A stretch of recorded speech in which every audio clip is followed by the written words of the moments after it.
Hey, ladies and gentlemen, it's your friend, the Genius here. Once again, glad to have you here on this new product of mine that we're putting out.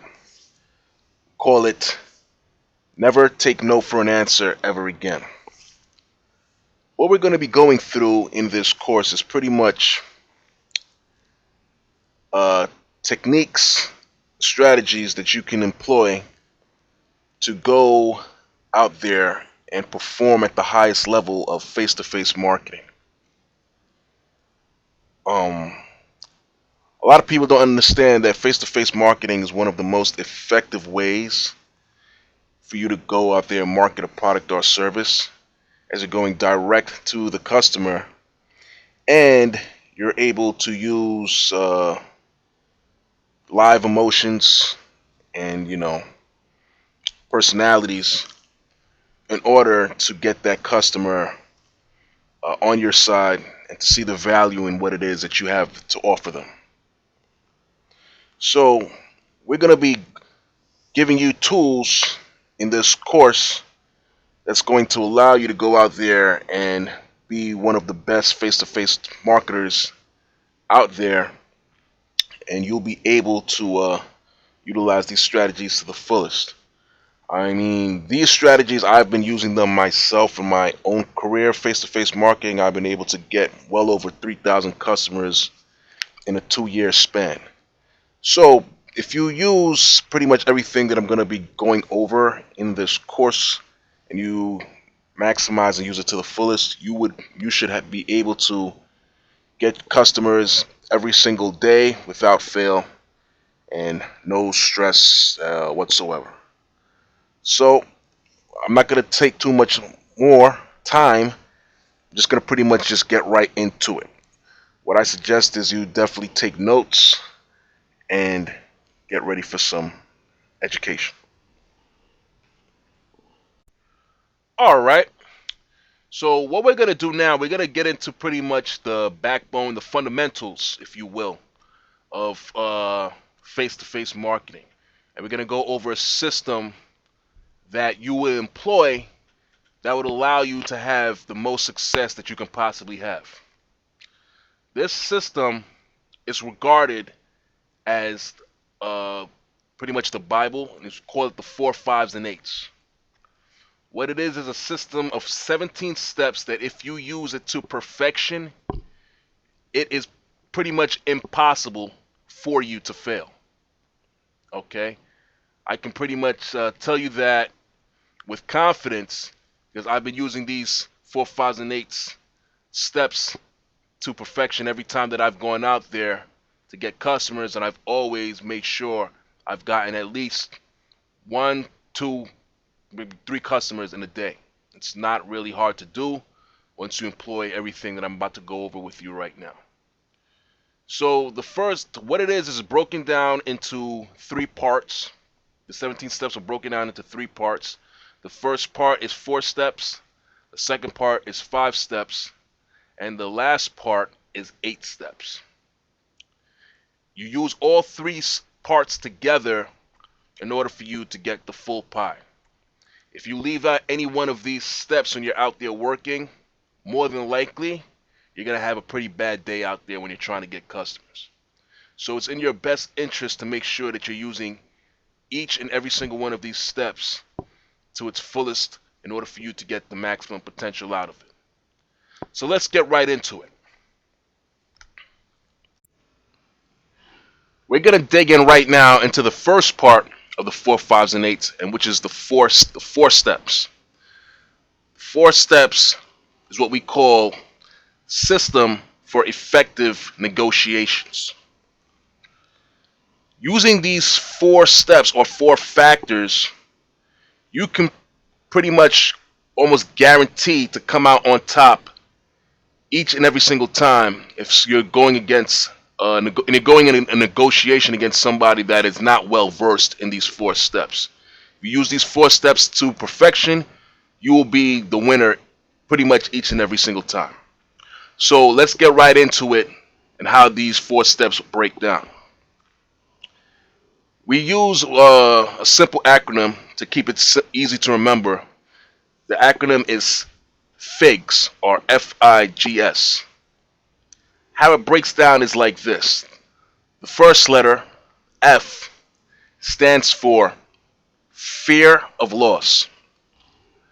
Basically, what fear of loss is, people, they tend to want what they can't have or may lose out on. You understand?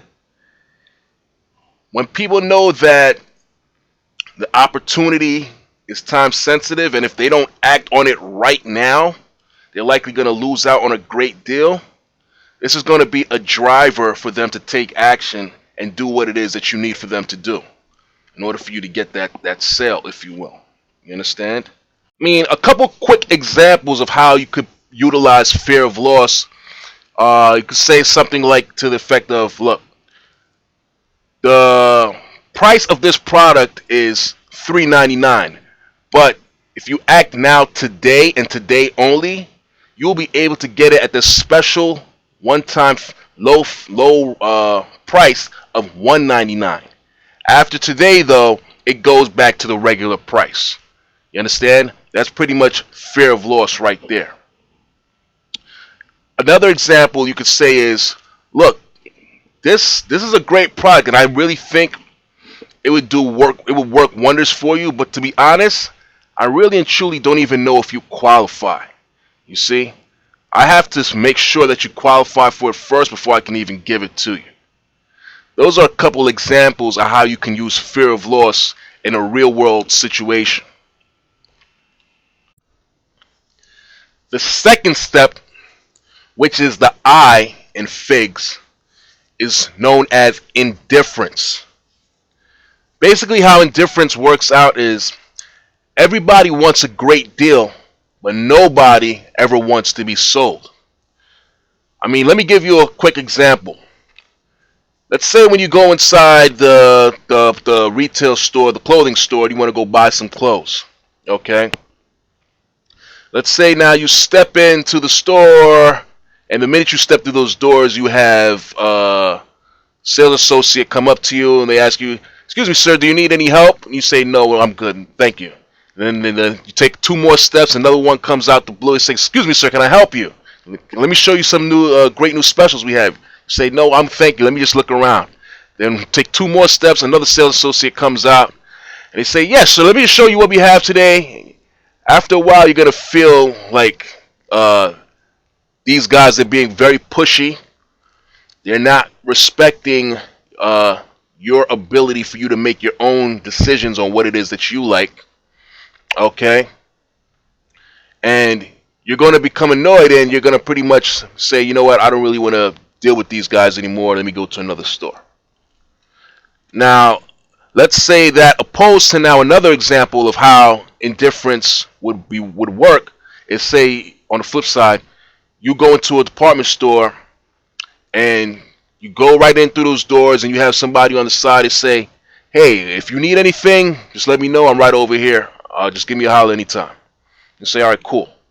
And then nobody bothers you while you go, and you just browse around, look through all the clothes, and you shop at your leisure. That's the most comfortable shopping experience that you're going to have, as opposed to the pushy salesman always on your back. So when you use that, that's pretty much a very effective method in order for you to get sales out here. You know what I mean? Because the less you want it, the more they want it. You understand? You have to pretty much come across with a "I don't care" attitude. When you have that "I don't care" attitude, the other person, the other party is going to care while you don't care. And because they're going to care, it's going to lead very much so to a positive close in which you're eventually looking for. So indifference is very much one of the strong principles that you have to utilize whenever you're doing face-to-face sales out here.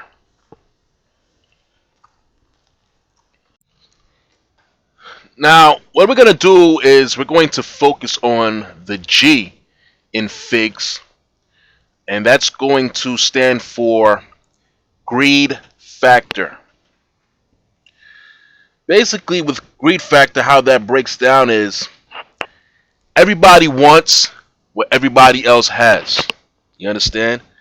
What you're able to do is basically motivate somebody, a customer, a prospect, to give you the sale simply because they see that other people are buying from you as well.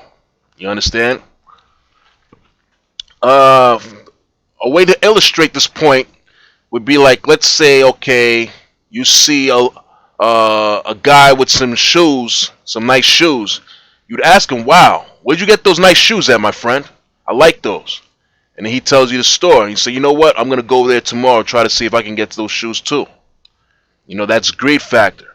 You weren't thinking about these shoes until you saw them on the guy's feet, and he was making them look oh so stylish.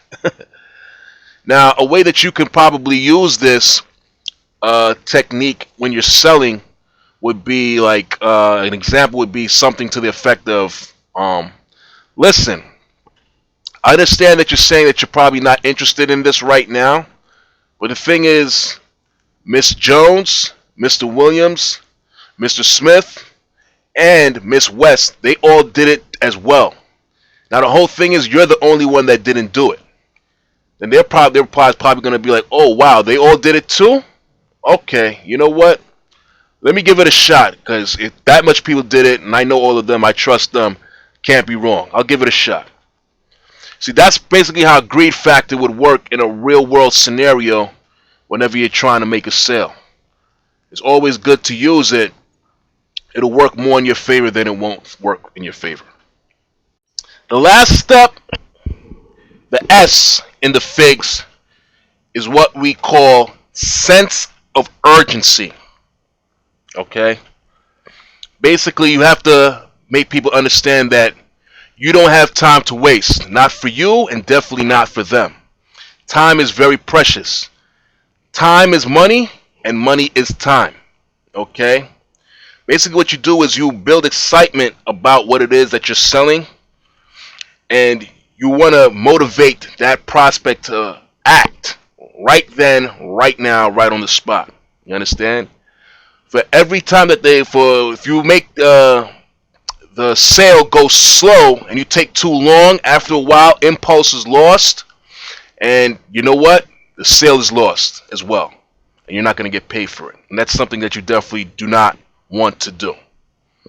So how you can use sense of urgency in a real world example, you can come to somebody and say, "Listen, I'm just here to make sure I let you know about what's going on with this product. You know, we say, I know that you're very busy. I know that you're running out right now, but to tell you the truth, what we have to do is only going to take me 2 minutes, and I'm only going to be here today. And, you know, it's only going to take 2 minutes. It's going to be really quick. Don't even worry too much. I'm not going to take too much of your time. Let's just take care of this right now." Okay? And basically what you could do too while you say that is you point at your watch, you know. Use the body language, point at your watch while you're saying it's only going to take 2 minutes. You know, that definitely has an effect on it as well. So when you use sense of urgency, people, you know, they say, all right, this guy is respectful of my time. He understands that, you know, I have things to do. And so I'm going to do this very quickly with him, you know, since it's a quick process. And then that's going to motivate them to get you to sell. You'd be surprised how much this is going to work out in your favor. So that's pretty much how it is, the FIGS, fear of loss, indifference, greed factor, sense of urgency. Those are the 4 steps. That's pretty much how they break down.